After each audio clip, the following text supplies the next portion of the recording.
aktivitas dan pelayanan Anda melalui Renungan Pagi Pulang ke Rumah, dituliskan oleh Ellen G. White bersama Pendeta Denny Kanejo. Selamat mendengarkan. Shalom, selamat pagi para pendengar yang setia. Selamat menikmati hari yang baru. Selamat menerima berkat Tuhan melalui audio Renungan Pagi. Renungan Pagi saat ini tanggal 6 Oktober 2020 berjudul pentingnya pengentaraan Kristus. Ayat inti kita terambil di dalam Ibrani pasal yang ke-8 ayat yang pertama hingga ayat yang kedua. Demikian firman Tuhan.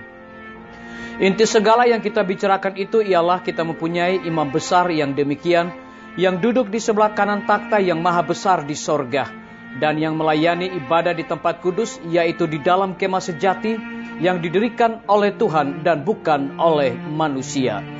Mari kita ikuti penjelasannya.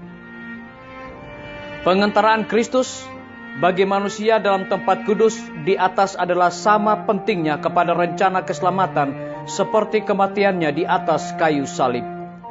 Oleh kematiannya ia memulaikan pekerjaan itu yang sesudah kebangkitannya dia naik untuk menyelesaikan di sorga. Oleh iman kita harus masuk ke dalam tahir atau selubung di mana Yesus sebagai perintis bagi kita.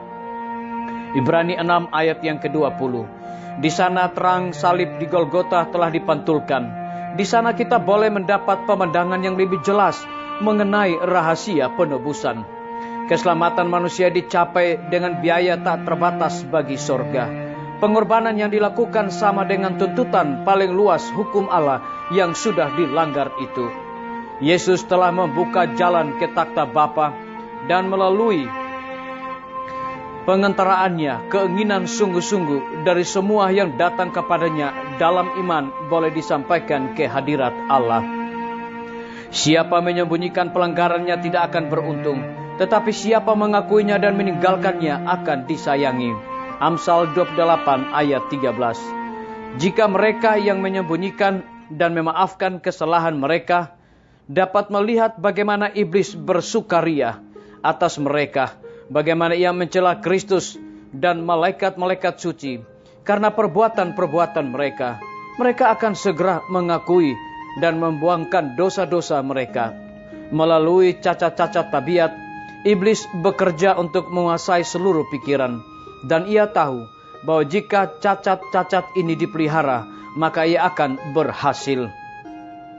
Oleh sebab itu, ia terus berusaha menipu pengikut-pengikut Kristus dengan tipu muslihatnya yang berbahaya sehingga mustahil bagi mereka mengalahkannya. Tetapi Yesus memohon demi pengikut-pengikutnya dengan tangannya yang luka dan dengan tubuhnya yang memar. Dan ia menyatakan kepada semua yang mau mengikut dia, cukuplah kasih karunia ku bagimu. Dicatat di dalam 2 Korintus 12 ayat 9. Pikulah kuk yang kupasang dan belajarlah padaku, karena aku lemah lembut dan rendah hati, dan jiwamu akan mendapat ketenangan. Sebab kuk yang kupasang itu enak dan bebanku pun ringan. Matius 11 ayat 29 hingga ayat 30. Kalau begitu, janganlah seorang pun menganggap bahwa cacat-cacat mereka tidak bisa disembuhkan. Allah akan mengaruniakan iman yang dan rahmat untuk mengatasi cacat-cacat itu. Kita sekarang hidup pada hari pendamaian yang besar dalam acara di bait suci duniawi. Sementara imam besar mengadakan pendamaian bagi orang-orang Israel, semua diharuskan merendahkan diri mereka oleh pertobatan dari dosa dan merendahkan diri di hadirat Tuhan agar mereka tidak dipisahkan dari antara umat itu. Dengan cara yang sama, semua yang mau agar namanya tetap tertulis di dalam kitab kehidupan sekarang harus dalam hari-hari terakhir masa pencobaan itu merendahkan diri mereka di hadirat Allah oleh menyesal dosa-dosa dan bertobat dengan sungguh-sungguh. Disalin dari buku Alfa dan Omega, jilid 8, halaman 511 dan 512. Saudara-saudaraku, para pendengar yang setia dimanapun Anda berada saat ini, semoga firman Tuhan hari ini akan menjadi berkat rohani bagi kita semua dalam melakukan aktivitas kita masing-masing. Saya mengajak semua para pendengar yang setia untuk berdoa bersama-sama.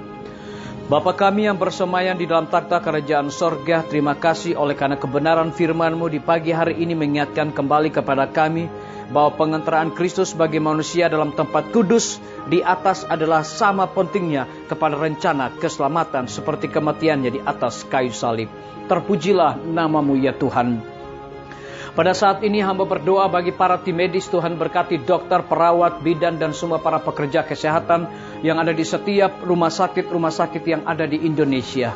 Kiranya Tuhan curahkan hikmat dan pengetahuan sorga kepada mereka, agar di dalam pelayanan mereka, bila mereka berikan yang terbaik, lebih khusus kepada saudara-saudara kami yang terinfeksi wabah corona. Hamba berdoa bagi pimpinan-pimpinan organisasi gereja Tuhan, dari tingkat yang tertinggi sampai kepada jemaat-jemaat, bahkan seluruh gembala jemaat dimanapun mereka berada saat ini. Tuhan berkati mereka, Tuhan urapi mereka dengan kuasa Roh Kudus-Mu, agar mereka tetap memiliki semangat untuk memberikan pelayanan terbaik kepada umat-umat Tuhan. Hamba berdoa bagi semua guru-guru, kepala sekolah, dan semua anak didik dimanapun mereka berada saat ini. Tuhan berkati mereka, Tuhan pelihara mereka, hindarkan mereka dari wabah corona. TNI, Polri, PNS, wira swasta, petani, pedagang, nelayan, tukang grab, dan juga saudara-saudara kami yang ada di dalam penjara, kami serahkan ke dalam tangan kasih-Mu ya Tuhan. Kiranya besar rahmat-Mu bagi kehidupan mereka, cukupkan kebutuhan mereka, dan jadikanlah mereka juga menjadi berkat di dalam segala tugas dan tanggung jawab mereka. Hamba berdoa bagi para pendengar yang setia yang berulang tahun di pagi hari ini. Dengan bertambahnya usia yang Tuhan berikan bagi hidup mereka, mereka selalu bersyukur dan melayani Tuhan senantiasa. Hamba berdoa juga bagi pemerintah kami dari tingkat yang tertinggi sampai kepada pemerintahan yang paling terendah, yang ada di desa-desa bahkan RT-RT. Kiranya hikmat dan kasih setia Tuhan, kiranya Tuhan curahkan kepada mereka agar dapat menjalankan roda pemerintahan di tengah-tengah pandemi ini boleh sesuai dengan amanat-Mu ya Tuhan. Terima kasih Tuhan Yesus, dengarlah doa kami Bapa, dan mau mengampuni segala dosa kami, karena kami sudah berdoa hanya di dalam nama Tuhan Yesus dan Juru Selamat kami. Amin. Sampai jumpa. Tuhan Yesus memberkati kita semua. Betapa ku rindu negeri yang indah yang disediakan Bapa. Sana orang saleh memuji Tuhan, di surga senang kekal. Ku rindu ke surga, sana rumahku. Rindu masuki gerbang mutiara, tak pernah bersusah atau gentar, di surga ku hidup kekal. Sana telah ku pandang wajah Rajaku, yang tak mati gantiku. Bersukacita selama-lamanya, di surga senang kekal. Ku rindu ke surga, sana rumahku. Rindu masuki gerbang mutiara, tak pernah bersusah atau gentar, di surga ku hidup kekal. Ku rindu ke surga, sana rumahku. Rindu masuki gerbang mutiara, tak pernah bersusah atau gentar, di surga ku hidup kekal.